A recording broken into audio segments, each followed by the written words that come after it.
டேய் இன்னும் power cut நேரம் போகல எங்கேயாவது போமா மீன் பிடிச்ச போமா பரம்பு குளத்துல நல்ல மீன் கிடையாது இந்த நேரத்து தான் பெரிய 8 கிலோ ஒரு பெரிய ஆளு தூக்கிட்டாங்க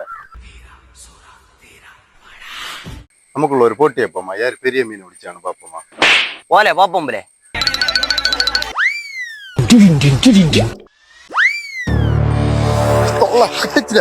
കൊല്ലുത് കേട്ടാ മുമ്പേ പാതിയെ പൊരിച്ചാണം പാതിയെ കറി വെച്ചാണ് പിന്നെ നാനും വിടുവാനാ നാനും തൂക്കി വെച്ചില്ലേ 10 കിലോ ഇരിക്കുന്നു തോന്നുന്നു കേട്ടാ എന്നാ പൊട്ട അച്ചത് ചെപ്പിള് വാക്കി അടിച്ച് കയറിയിരിക്കുന്നു തോന്നുന്നു இந்த நித்தோலி மீனையா நான் இத்தனை தூரம் கஷ்டப்பட்டு இழுத்தேன் பாருல பொண்ணை விட நான் பெரிய மீன் தூக்கி வச்சிருக்கேன் எனக்கு நீ ஸ்டார் ஃபிஷ் கிட்டிரு கேட்டியா அது ஸ்டார் ஃபிஷ் இல்ல நேற்று களைஞ்ச எனக்கு ஜட்டி களைஞ்ச ஜட்டி எடுத்தாங்க அவன் இதை விடாத ஆக்கினேன் புண்ணுல மீன் கொத்து நான் பொறுக்கணும்னு சொல்லணும் ஆனா மீனே புண்ணாக்கிட்டேன் வீட்டு கண்ணு குட்டி என்னோட மல்லு கட்டியே மாறி முட்டுதடி கண்மணி